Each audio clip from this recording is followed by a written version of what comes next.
Hi, everyone, and welcome back to the Latinaly podcast. Thank you so much for tuning in today. I have to tell you, I just finished a new book, and it is The Tenant by Frida McFadden. Let me tell you, my girl really doesn't miss. Nothing compares to The Housemaid, I feel, but The Tenant was very good. I have read so many of her books that I kind of understand her format already. So I kind of knew what I was getting myself into. The plot twist, I could only see it in that moment. Like I kind of felt what was going to happen, but it definitely did twist. It definitely did twist. And it was good. It was really, really good. And I think the next thing I'm going to start reading is Brimstone by Callie Hart, the second book to Quicksilver, which is just my everything. I don't know. I'm trying to think, like, do I do a reread of Quicksilver and then Brimstone? I don't know. I don't know, but I don't know. I kind of feel like that's what I'm feeling. That's like the vibe I'm feeling. I don't know. And also, let me just tell you. So I got sucked into a crazy rabbit hole last week, and I have to tell you, it is probably the softest place on TikTok that I have found. I thought that Lego Talk would be definitely soft, but yeah, people in the Lego world are very ruthless. And I mean, some of them, not all of them, but a lot of them are a little crazy. But I got sucked into Journal Talk.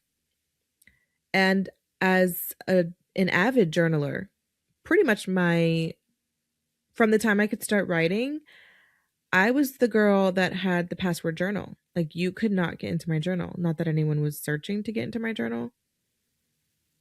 Although I think my mother had read my journal. That's how she figured out I had a boyfriend. But I didn't have the password journal then. Anyway, yeah, now that I'm thinking about it, I think my mother did read my journal. Anywho, I had a password journal, and now it has manifested into Journal Talk. And oh my God, I didn't even know that this place existed. But I have to show. I have been roped in, I have been sucked in, and I have to tell you, I'm not ever leaving. Never, ever leaving. It fills my absolute. I have a notebook for everything.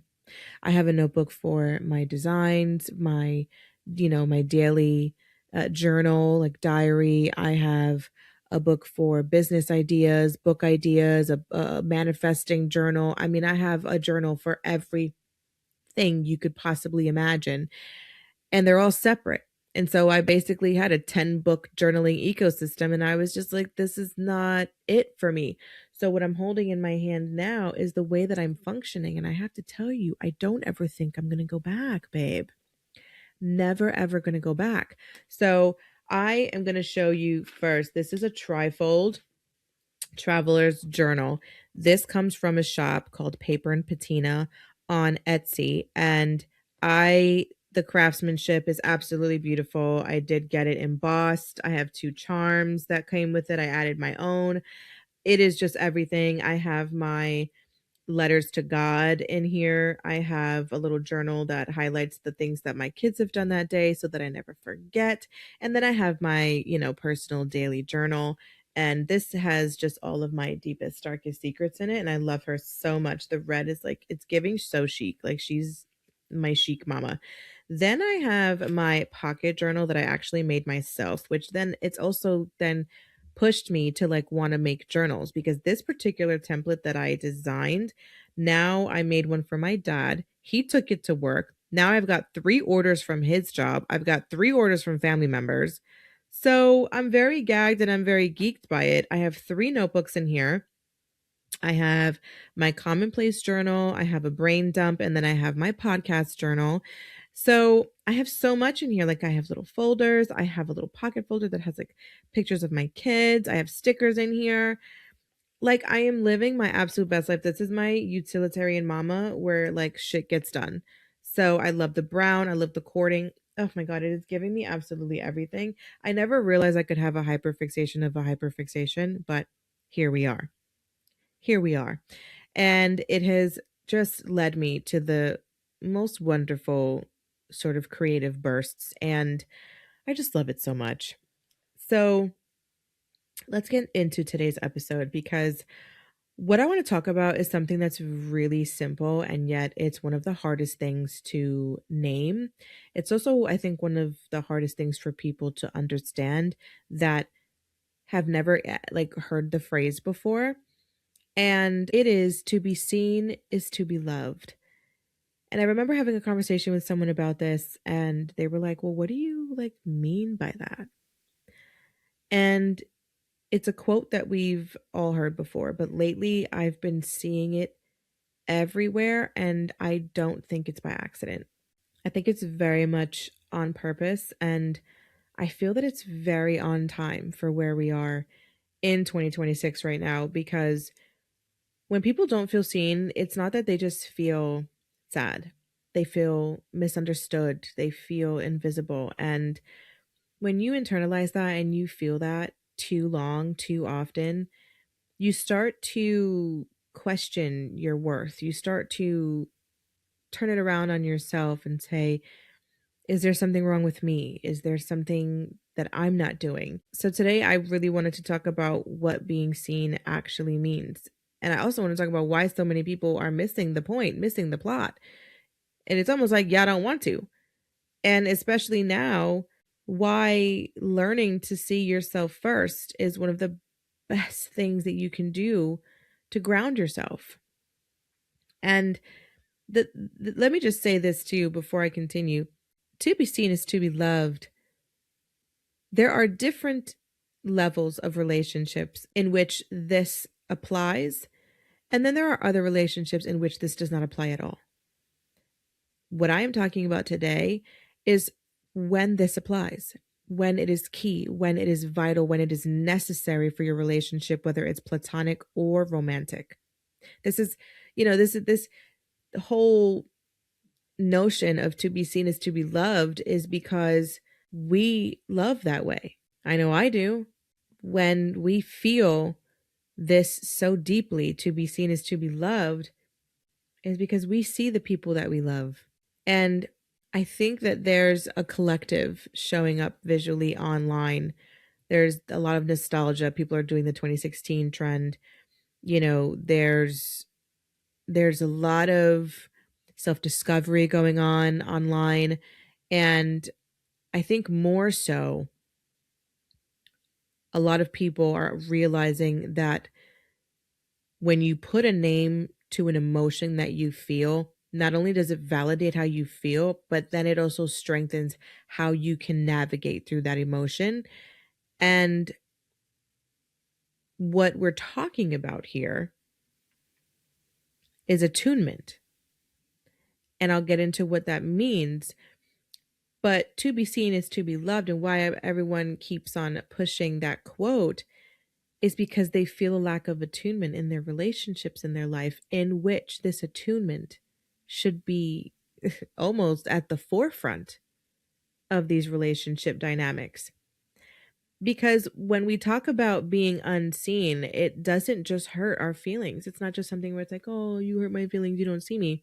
Being unseen, it's very disorienting sometimes, and it makes you question your tone. It makes you question your needs, your worth, your value. And when we put a name to that, we're able to we're able to tackle unpacking what that means before someone internalizes it and it starts to do a lot of damage. To be seen is to be loved. It's not, someone is like looking at you or even like their physical presence. It's not base level, it's not superficial. It's because they pay attention to you, they observe you, they see you, they understand you, they choose to see you, they choose to notice what lights you up, they choose to pick up on the moments in which you linger or the small things that make you you, your humor, your interests, your intuition, the way that your energy can shift when you're talking to certain people. It's about someone choosing to understand the depth of your essence and choosing to do so without you begging for their acknowledgement. It's a different kind of love. It's quiet and it's kind, and it's powerful. It's not, grand gestures, and it's not even a purchase. It doesn't even have to be a gift. It doesn't even have to be an act of service. It could just be a recollection. It could just be, wow, oh my gosh, I was, oh, you were been talking about journaling, and I passed by the stationery store that I thought maybe you would want to visit. Something as simple as that you didn't buy me anything. You didn't spend money on anything, but you did give me a gift. You know what I'm saying? It's something small like that. It doesn't have to be something where you move mountains to show your love for someone. It could just be something small that you remembered about them or that you understood them, and it's powerful. It's powerful when you see someone for their interest, when you see someone for the things that they love, and how those things create the sum of this wonderful person and what makes them whole, what makes their personality shine even brighter because of the things that they love and the things that make them happy. I mean, shit, it could even be the things that they don't like. It's like that video I saw where it was a husband and a wife, and they were at a family dinner or whatever, and the TV was way too loud. And he took the remote and he lowered the volume, and she looked at him and gave him like this, silent little thank you. That's also to be seen, because he knew that the TV was probably too loud for her. It could have it's and the thing is, it's so simple. It's so simple. But when people see us deeply, the details of who we are, it makes us feel valued, cherished, chosen, seen, and ultimately it makes us feel whole. Because we're not talking about surface level affection. We're talking about attunement. And attunement is the process of being deeply aware and responsive to other people's feelings. And lately, my timeline has been filled to the brim. My For You page is buzzing with this inflow of attunement or lack thereof attunement. I saw one video of a mother who designed this beautiful Barbie doll for her daughter, and she sewed an outfit. She designed and sewed an outfit for the Barbie doll that matched one for her daughter. Her daughter is a maximalist fashionista on Instagram, and the mother recreated that outfit for her daughter's Barbie doll. And I loved that video so much because that's how I love my babies. My son loves outer space. Loves it. He has this little projection astronaut in his room that shows like stars, and it's got like this bursting little planet thing. Do you want to know what my biggest fear, I mean, other than dying, is? Space. Space. I hate it. I hate it with such a fucking passion. Looking at planets, space, the black hole. But you know who loves to tell me about their planets and why Pluto's not a planet, or why Saturn has rings of fire or whatever? My baby. And I sit there while I'm having a full-blown panic attack, and I will listen to my baby talk about these planets because I love my baby. And I'm gonna buy my baby the astronaut and the planet decals and do his room in the whole solar system if that's what he wants. Even though I can't. I can't even stomach. It's a phobia. It's a terrible phobia that I have. But that's why I love that video of that mom so much, because it's not a mother who just loves her child. Her mom observed her, remembered her, and honored her identity with this Barbie doll. I loved it so much. And then I had at the other end, actually, I saw two videos like this, but the one that I'm talking about was a man sitting in a closet talking about a Christmas swap that his family did. And it wasn't because he didn't get a gift. He got two gifts.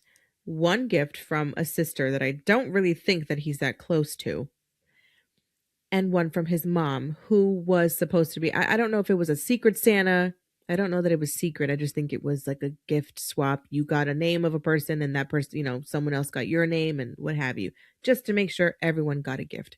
So his mother got his name. He got his sister's name. His mother got him a gift, but it wasn't like not only a gift that he didn't want, but it was a gift that he opened it and was like, thank you, but what in the world? He said everyone made a wish list of what they wanted. There was a limit of $50 to spend on someone. So he put wonderful gifts in his wish list, things that he really, really loved that spoke to his interests and his hobbies and the things that make him happy. And he did not get one thing off that wish list, but everybody else did off of their wish list. And also, the family decided to not tell him that they were going to get gifts for everybody, not just, their secret, quote unquote, secret Santa that they got, but everyone got gifts. So, what was the point of picking a name out of a hat if everyone was going to buy each other something? So, not only does he look ungrateful, like he's saying this, he's like, I'm seeing everyone open up these gifts that they love, that they really wanted on their wish list. My mom got me an air fryer that she forgot she already bought for me for $200. I didn't want an air fryer. I put a $5 like Pokemon something, like I put a $10 book. Like I didn't ask for, the world, but it was like she couldn't even look at what I put on my wish list and she forgot she got this for me already. When I already have an air fryer, so now I have 3. Like it was the lack of effort on top of the fact that he wasn't noticed. Not only was he not noticed, he wasn't included. He didn't get a chance to get anybody else a gift, and he was able to. He wanted to get other people a gift, but he was like, okay, well, we're not doing that. So cool, I'm just not going to do it. Mind you, everyone else got each other a gift. And the gift that he received from his sister was just because. And she bought him something off of his wish list, and it was like $5.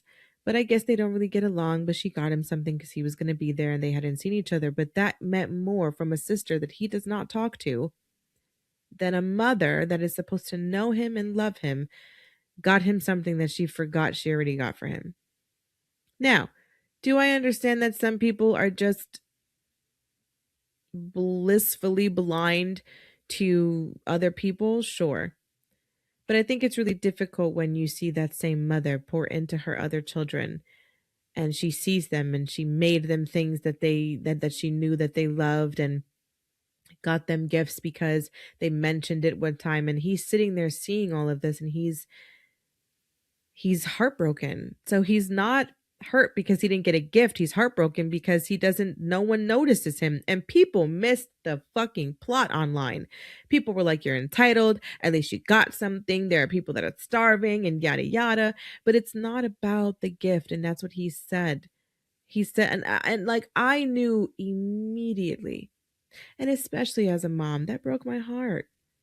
That broke my heart. If my babies ever felt like I didn't see them, then I'm not doing a fucking good job here. That sucks. Because it's not about the gifts, it's about a relational neglect that was disguised as effort. Spending $200. Yeah, he got the nicest gift, but that's overcompensating for the fact that you had no idea what to get your kid. Not only that, you didn't care to know what to get him because he put a wish list together. Everyone put a wish list together. He wasn't unseen because no one tried. She tried, She tried her best. She got him an air fryer. He was unseen because no one noticed.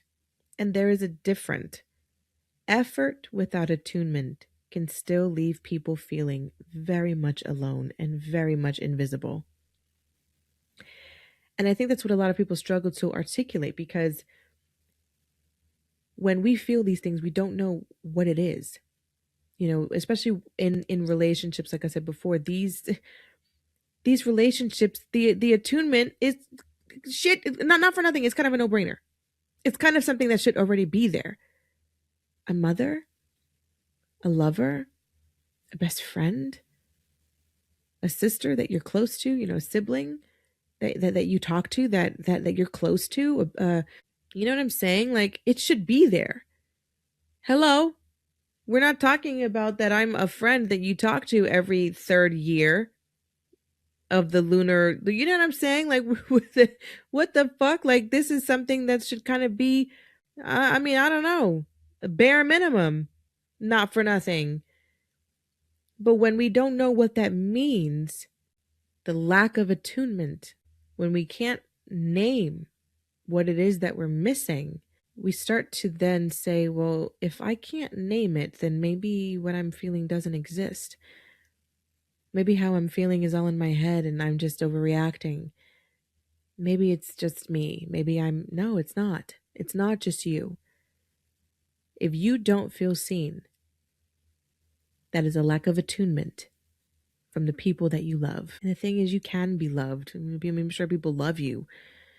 You know, you can be loved and be overlooked. You can be included in things and still not be known. He was included in the Secret Santa or the gift swap, but no one knew what the hell he liked. You can be surrounded by people who you love more than anything in the world and be invisible. And when that happens, people internalize it. And it festers and it manifests into a self-reflection or a self-realization that is simply not true, because it's not just you, and how you feel is not invalid. Actually, what you feel is very correct. And even though your disappointment stems from the lack of attunement in your life, doesn't mean that you're entitled. The disappointment that you feel is the grief of realizing that the people in your life who you love, who you probably see, don't see you the same way, because they either don't have the capacity to, or because they choose to not see you. And that's really heartbreaking. And it's okay to be upset about that. It's okay. That grief, that disappointment is very, very valid.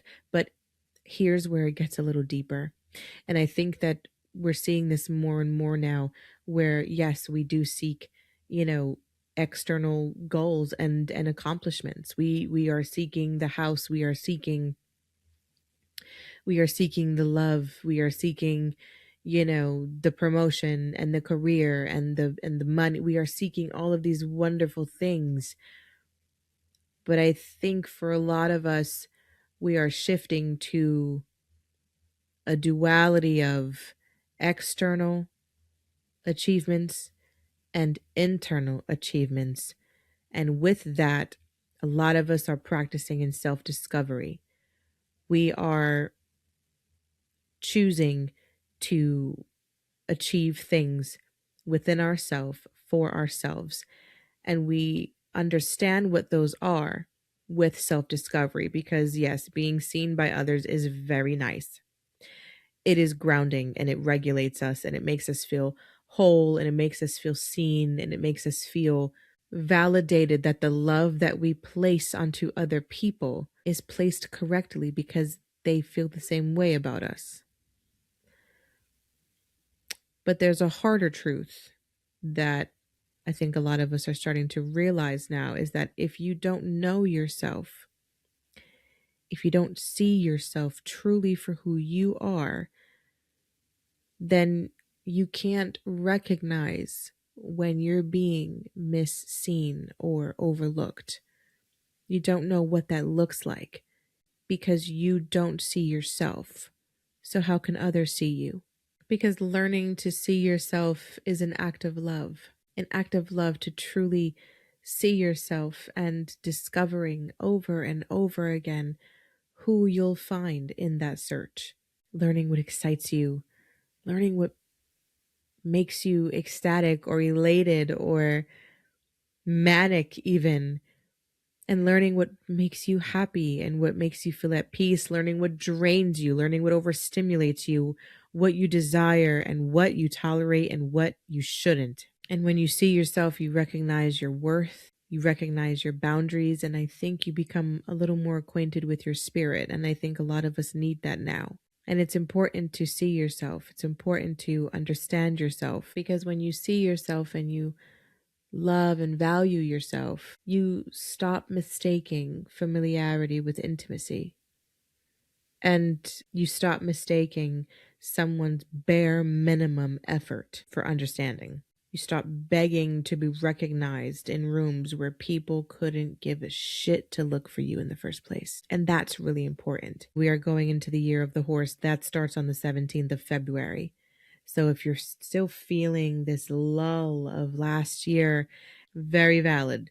Very valid. And I'm going to get into that in my next episode, actually, because I've been wanting to talk about that. But we still have a little time. And even now, like in January, I always like feel sick. I'm always like under the weather. I mean, look at me right now. I'm like on steroids because my jaw is inflamed and I have this shit going on with my ear and vertigo and the whole nine. It's just a mess. But during this time of year, it's almost like January is a reset for me. January is the calm before the storm, this ignition. And I've seen a lot of nostalgia circulating. I've seen a lot of people creating, recreating childhood moments, visiting older versions of themselves. I've seen a lot of people say that 2016 was the best year of their life. I think that I don't know that I concur with that statement. I don't know that 2016 was the best year of my life. 2016 definitely was a good one. But nevertheless, people are searching for that joy that they felt back then. But overall, I think that what people are searching for the most is grounding. And oftentimes, grounding comes from feeling seen, especially from the people that we love. But I think there's a shift that is calling all of us for us to be invited to, and that is the outsource of that grounding. That we cannot outsource it anymore, that it has to come from within us to find rituals that reset us, rituals and joy and discovery that grounds us for ourselves. Because when you truly see yourself and when you ground yourself, you choose relationships differently, you accept things differently, you tolerate things differently, and you interpret moments differently as well. And you handle things in a different way. And it's not with bitterness and it's not with maliciousness. It's with clarity. It's with intention. It's with purposefulness. And it's with assertion too. You know who you are. You are sure of yourself. You see yourself. And that self-love comes with a clarity that you cannot get from anybody else. This conversation is not about blaming anyone. It's not about demanding perfection. It's not about cutting people off. It's about emotional literacy. It's about understanding that love without attunement can still hurt, even when intentions are good. It's about giving ourselves the permission to say, me wanting this or me being disappointed in the lack of attunement doesn't make me ungrateful. It makes me clearer for understanding and knowing that I am missing something. There is something that is being missed in this relationship. To be seen is to be loved. But before anyone else can truly see you, you have to see you. Because when you do, being misseen no longer devastates you. It informs you. It teaches you where to soften. And it teaches you where to pull back. Pull back in relationships so that you can fully understand where your energy needs to be placed, and making sure that the love that you place onto other people is placed correctly so that you can receive it in return, so that you can receive it with care. The same care that you give to other people. And it is okay to yearn for the love that you give to others. And so if there's anything about season 5 that I can tell you, is that this season is not about being louder, it's about being clearer. It's about embracing your muchness and living for the soft, graceful moments in between, and understanding that your muchness is necessary. It is key, it is vital, it is everything. It's about realizing that the love that you seek starts with the way that you look at yourself. And that is all for today's episode. If you cannot get enough of me the same way I cannot get enough of you, go ahead and follow us on Instagram and on TikTok at Latinaly Podcast. Subscribe to us on YouTube and on Spotify, where you can watch this episode, or you can listen to it everywhere else. If you want to be on the next Sign Kaya, you can DM me, where I will know your identity, but on the podcast, I promise it will be anonymous. Or you can send me anonymous messages at our NGL link /Latinaly Podcast, and I will answer all of your submissions candidly on the next Sign Kaya. I appreciate you all so much for listening.